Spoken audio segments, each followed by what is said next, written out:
Hello friends, welcome back to spot success. आज के इस लेक्चर में हम जानेंगे जो रिजर्व बैंक ऑफ इंडिया है उसने अभी रिसेंटली स्पेशल लिक्विडिटी फैसिलिटी को खोला है म्यूचुअल फंड्स के लिए और 50,000 करोड़। तो हम यह देखेंगे ऐसे कौन कौन से फैक्टर्स थे जो रिस्पॉन्सिबल रहे आरबीआई के इस एक्शन के लिए। चलिए लेक्चर स्टार्ट करते हैं। आज के इस लेक्चर में फ्रेंड्स सबसे पहले हम कॉन्टेक्स्ट को देखेंगे और म्यूचुअल फंड क्या होता है और साथ ही साथ मेजर म्यूचुअल फंड हाउसेस कौन से हमारे इंडिया में उनके बारे में जानेंगे। फिर हम बैकग्राउंड को देखेंगे कि जो आरबीआई का डिसीजन है वो क्यों आया है, ऐसे क्या डेवलपमेंट हो गए थे। फिर हम स्पेशल लिक्विडिटी फैसिलिटी क्या है या स्कीम क्या है म्यूचुअल फंड के लिए उसको देखेंगे और ऐसे कौन कौन से फैक्टर थे जिसकी वजह से इस स्कीम को इंट्रोड्यूस किया गया वो जानेंगे। फिर फ्रेंड्स आगे यह कोई इस तरह के डिसीजन ना लिए जाए किसी भी म्यूचुअल फंड हाउसेस के द्वारा, उसके लिए क्या किया जा रहा है वो भी हम देखेंगे और लास्ट में हम बॉन्ड रेटिंग के बारे में जानेंगे। चलिए लेक्चर स्टार्ट करते हैं। कॉन्टेक्स्ट यही है friends, reserve bank of India ने अभी रिसेंटली डिसाइड किया है कि एक स्पेशल लिक्विडिटी फैसिलिटी को खोला जाएगा म्यूचुअल फंड के लिए और उसका कॉर्पस है 50,000 करोड़। सबसे पहले हम म्यूचुअल फंड के बारे में जान लेते हैं। आप डायग्राम देख ही सकते हैं।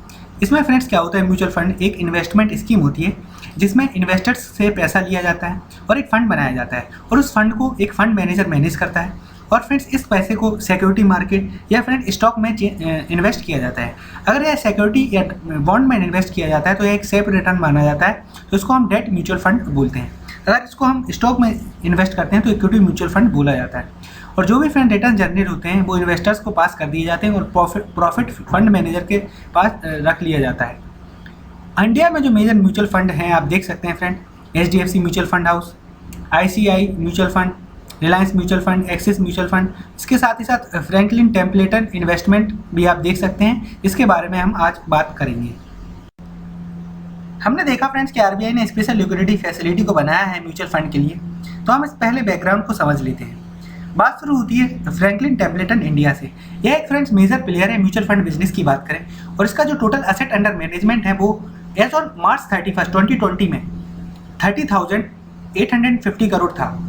एसेट अंडर मैनेजमेंट की बात करें तो यह टोटल मार्केट वैल्यू होती है जो भी इन्वेस्टमेंट किए जाते हैं म्यूचुअल फंड में। तो बेसिकली म्यूचुअल फंड में जो मनी रहती है उसको हैंडल किया जाता है on the behalf of investors, वो तो हम देख ही चुके हैं। तो यह फ्रेंड्स जितनी मनी थी म्यूचुअल फंड के इन्वेस्टमेंट की या बेसिकली जो कॉर्पस था फंड मैनेजर के द्वारा जो हेल्प किया जाता है उसको एसेट अंडर मैनेजमेंट बोला जाता है। आप सभी को पता है फ्रेंड्स, कोरोना वायरस की वजह से स्टॉक मार्केट क्रैश हो रहा है और रिसेशन भी आ रहा है और जो कॉर्पोरेट है फ्रेंड वो प्रॉफिट जनरेट नहीं कर रहे हैं। तो बेसिकली हमने देखा था जो फंड मैनेजर होता है वो डाइवर्सिफाइड सोर्सेज में इन्वेस्ट करता है। जैसे अगर स्टॉक मार्केट में इन्वेस्ट किया जाता है तो उसको हम इक्विटी म्यूचुअल फंड बोलते हैं। अगर फ्रेंड्स बॉन्ड्स और सिक्योरिटीज में इन्वेस्ट किया जाता है तो उसको हम डेट म्यूचुअल फंड बोलते हैं। तो फ्रेंड्स सिंस प्रॉफिट जनरेट नहीं हो रहे थे और स्टॉक मार्केट भी क्रैश हो रहा था तो जाहिर है कि जो रिटर्न्स है या इन्वेस्टमेंट है उससे रिटर्न जनरेट नहीं होंगे और इसी प्रेशर की वजह से जो रिडेम्पशन प्रेशर था कि इन्वेस्टर्स के पैसे को हम वापस कर सकते हैं नहीं, इसी की प्रेशर की वजह से फ्रैंकलिन टेम्पलेटन ने फ्रेंड्स अपनी 6 क्रेडिट फंड स्कीम को बंद किया है। इसी के चलते हुए फ्रेंड्स कंसर्न जनरेट होगा इन्वेस्टर्स के म्यूचुअल फंड में। इसलिए आरबीआई ने इस लिक्विडिटी प्रेशर को सॉल्व करने के लिए इस स्पेशल लिक्विडिटी फैसिलिटी को बनाया है। अब हम friends special liquidity facility for mutual fund के बारे में जान लेते हैं। इस स्कीम के अंदर फ्रेंड्स आरबीआई रेपो ऑपरेशन को कंडक्ट करेगा 90 डे मैच्योरिटी पर और जो रेट रहेगी वो 4.40% रहेगी। आप सभी को पता है जब बैंक्स को ज़रूरत पड़ती है अपनी लिक्विडिटी को मैनेज करने के लिए तो वो आरबीआई से फैसिलिटी या लोन ले सकती हैं। इसको हम फ्रेंड्स रेपो रेट या रेपो ऑपरेशन बोलते हैं। जिस रेट पर यह लोन दिया जाता है उसको रेपो रेट बोलते हैं। और आरबीआई फ्रेंड जो फंड बनाया है 50,000 करोड़ का, इसके अंदर बैंक्स को फंड प्रोवाइड कर रही है इसी रेपो रेट पर। यह बैंक है फ्रेंड्स फर्दर एक्सटेंड करेंगी इस फंड की फैसिलिटी को म्यूचुअल फंड हाउसेस में ताकि उनकी लिक्विडिटी रिक्वायरमेंट को मीट किया जा सके जो भी फ्रेंड्स पैनिक या कंसर्न जनरेट हुए हैं फ्रैंकलिन टेम्पलेटन के डिसीजन से। और फ्रेंड्स आप सभी को पता है कोलेट्रल को प्लेस करके लोन लिया जाता है। तो अगर फ्रेंड्स म्यूचुअल फंड हाउसेस अपने लिक्विडिटी रिक्वायरमेंट को पूरा करने के लिए लोन लेंगी इन बैंक्स से तो फ्रेंड्स वो उनको कोलेट्रल भी प्लेस करना पड़ेगा, like corporate bond, commercial papers, debentures, certificates of deposits. अलग अलग मैच्योरिटी के फ्रेंड्स यह कोलेट्रल होते हैं बेसिकली और यह फंड हाउसेस उनको प्लेस करेंगे बैंकों को और बैंक फर्दर उनको यह लोन फैसिलिटी एक्सटेंड कर देगी। तो बेसिकली यह friends targeted long term repo operation हो गया जो हम ऑलरेडी डिटेल में डिस्कस कर चुके हैं। इस स्कीम को फ्रेंड्स मई 11 तक ओपन किया गया है आरबीआई के द्वारा, या फिर जब तक यह कॉर्पोरेशन कॉर्पस जो बनाया है आरबीआई ने वो ख़त्म ना हो जाए तब तक यह फैसिलिटी चलेगी। अब फ्रेंड्स डिटेल में फैक्टर्स को देख लेते हैं जिसकी वजह से आरबीआई ने इस स्कीम को लॉन्च किया है। अब फ्रेंड्स रीज़न देख लेते हैं। जो सबसे बड़ा रीज़न तो हम ऑलरेडी डिस्कस कर ही चुके हैं, फ्रैंकलिन टेम्पलेटन का म्यूचुअल फंड का जो डिसीजन रहा था, जो 6 डेट फंड स्कीम थी उनको बंद करने का, उसकी वजह से पैनिक जनरेट हुआ है और आरबीआई ने लिक्विडिटी विंडो को खोला है। ऑलमोस्ट जो 6 डेट फंड थे वो 26,000 करोड़ के थे फ्रेंड्स, अगर हम मार्केट वैल्यू देखें। अगर हम म्यूचुअल फंड की बात करें फ्रेंड्स तो डेट म्यूचुअल फंड होते हैं या इक्विटी म्यूचुअल फंड होते हैं। अगर स्टॉक मार्केट में इन्वेस्ट किया जाता है उनको हम इक्विटी म्यूचुअल फंड बोलते हैं। अगर फ्रेंड्स बॉन्ड्स और सिक्योरिटीज़ में इन्वेस्ट किया जाता है जो कि सेफेस्ट इन्वेस्टमेंट होता है उसको हम डेट म्यूचुअल फंड बोलते हैं। तो नियरली फ्रेंड्स 26,000 करोड़ का जो एसेट अंडर मैनेजमेंट था उसको बंद कर दिया था। इसी वजह से फ्रेंड्स रिडेम्पशन का प्रेशर देखते हुए यहाँ पर पैनिक जनरेट हो गया है इन्वेस्टर्स में। और अभी अगर हम देखें बैंक्स ने तो ऑलरेडी 2,000 करोड़ तक बोरो कर लिए हैं आरबीआई से, ताकि लिक्विडिटी विंडो को जनरेट किया जा सके म्यूचुअल फंड हाउसेस को।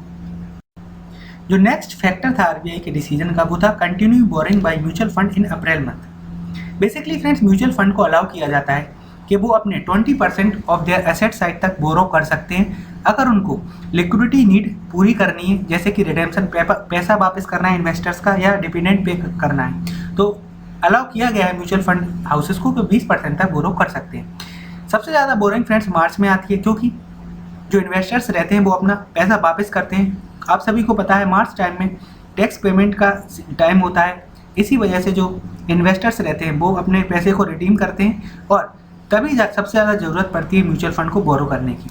लेकिन फ्रेंड्स इस ईयर अगर देखें हम तो अप्रैल में भी म्यूचुअल फंड ने लगातार बोरिंग की है, इसी वजह से कंसर्न जनरेट हो गए थे इन्वेस्टर्स में। जो नेक्स्ट फैक्टर था फ्रेंड्स वो था quality of debt securities held by mutual fund. तो सबसे पहले हम फ्रेंड्स जो रेटिंग रहती हैं बॉन्ड्स की उसके बारे में जान लेते हैं, फिर इस फैक्टर को समझेंगे। बॉन्ड रेटिंग की बात करें फ्रेंड्स तो बेसिकली एक की इंडिकेटर होता है जो बॉन्ड इशूअर की क्रेडिट वर्थिनेस को बताता है। इसलिए जो इन्वेस्टर्स हैं फ्रेंड उनकी जो डिग्री ऑफ रिस्क है उसको इंडिकेट करता है यह बॉन्ड रेटिंग। बॉन्ड रेटिंग को देखकर इन्वेस्टर्स पता लगा सकते हैं कि कोई बॉन्ड इशूअर है वो डिफ़ॉल्ट करेगा या नहीं बॉन्ड पर। किस तरह की रेटिंग का बॉन्ड उसके द्वारा इशू किया गया है उसके हिसाब से फ्रेंड इन्वेस्टर अपने मनी को इन्वेस्ट कर सकते हैं। तो बेसिकली जो क्रेडिट रेटिंग कंपनी है जैसे S&P एंड मूडी वो अपनी इन्वेस्टमेंट जो क्वालिटी है किसी भी बॉन्ड की वो इस तरह से रेट करते हैं, आप देख सकते हैं। इसी तरह फ्रेंड्स मूडी भी रेट करता है डिक्रीजिंग क्वालिटी ऑर्डर में। अगर फ्रेंड्स इन क्वालिटी से नीचे कोई बॉन्ड है इसका मतलब है कि ऐसा लाइकली हो सकता है कि जो बॉन्ड है वो रिटर्न जनरेट ना करें। अब हम क्वालिटी ऑफ डेट सिक्योरिटीज देखते हैं जो म्यूचुअल फंड के द्वारा हेल्ड की गई थी। जो मोस्ट ऑफ द एसेट्स हैं डेट स्कीम में बात करें म्यूचुअल फंड में तो उनकी रेटिंग फ्रेंड्स AA से एवं ही है और 20 to 30% रेटिंग तो फ्रेंड AAA में थी और 30 to 50% रेटिंग अगर देखें तो AA+ में थी। तो ओवरऑल यह देख के लगता है कि जो उनकी हेल्थ क्वालिटी है डेट सिक्योरिटी की वो हेल्दी है। लेकिन फ्रेंड्स जो लॉकडाउन चल रहा है नेशन वाइड उसकी वजह से जो कॉर्पोरेट्स हैं वो अपने मनी को या प्रॉफिट जनरेट नहीं कर रही हैं। उसकी वजह से अगर फ्रेंड्स कॉर्पोरेट बॉन्ड हेल्ड किए गए हैं म्यूचुअल फंड की वजह से इवन तो उनकी रेटिंग अच्छी है फ्रेंड्स, अगर वो प्रॉफिट जनरेट नहीं कर रहे हैं तो ऐसा लाइकली हो सकता है कि अपने जो बॉन्ड इशू है या लोन है उस पर वो डिफ़ॉल्ट कर सकते हैं। इसी को एक्सपेक्ट करते हुए फ्रेंड्स कंसर्न जनरेट हो गए थे मार्केट में, इसलिए आरबीआई ने इस फैसिलिटी को एक्सटेंड किया है ताकि लिक्विडिटी मेंटेन की जा सके म्यूचुअल फंड्स को। इसी सब को देखते हुए फ्रेंड्स जो रेगुलेटर्स हैं वो इस सिचुएशन को क्लोजली मॉनिटर कर रहे हैं और स्टॉक ब्रोकर्स ने भी फ्रेंड्स गवर्नमेंट और security exchange board of India से अर्ज किया है कि जो फ्रैंकलिन टेम्पलेटन म्यूचुअल फंड है उसके खिलाफ स्ट्रिक्ट एक्शन लिया जा सके और जो फ्रेंड्स इन्वेस्टर्स हैं उनके टाइम बाउंड मैनर में फ्रेंड्स मनी को रिटर्न किया जा सके। इसीलिए फ्रेंड्स सजेस्ट किया गया है स्टॉक ब्रोकर्स के द्वारा कि हाई पावर्ड कमेटी को गठित किया जाए ताकि फंड हाउसेस को मैनेज किया सके और जो भी वो इन्वेस्टमेंट डिसीजंस लेते हैं उनको एग्जामिन किया जा सके। यह था हमारा डिस्कशन इस टॉपिक का। Thank you very much for listening.